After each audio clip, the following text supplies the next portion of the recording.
Утрински стихови од Библијата. 23 август. Христос не изми во својата крв.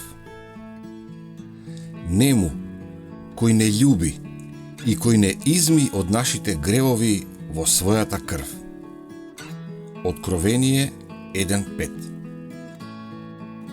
Сатаната може да ти шепне: ти си преголем грешник за Христос да те спаси.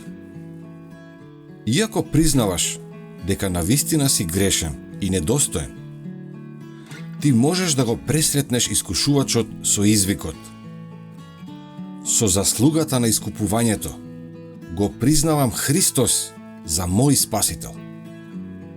Не се потпирам на моите заслуги, туку на скапоцената Христова крв која ме чисти.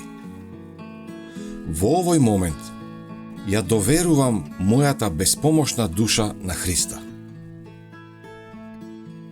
Човекот бил под осуда заради прекршениот закон.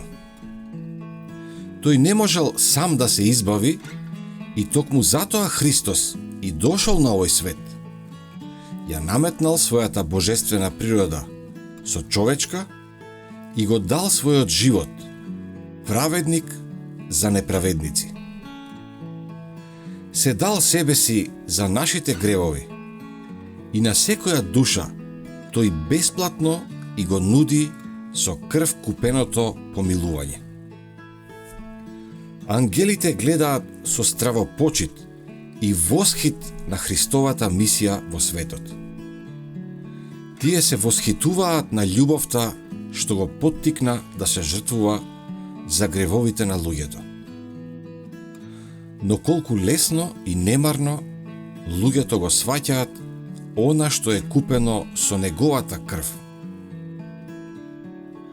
Кога бил принесен тој чудесен, непроценлив дар, целото небо било силно потресено во напор да ја свати неизмерната Божја љубов.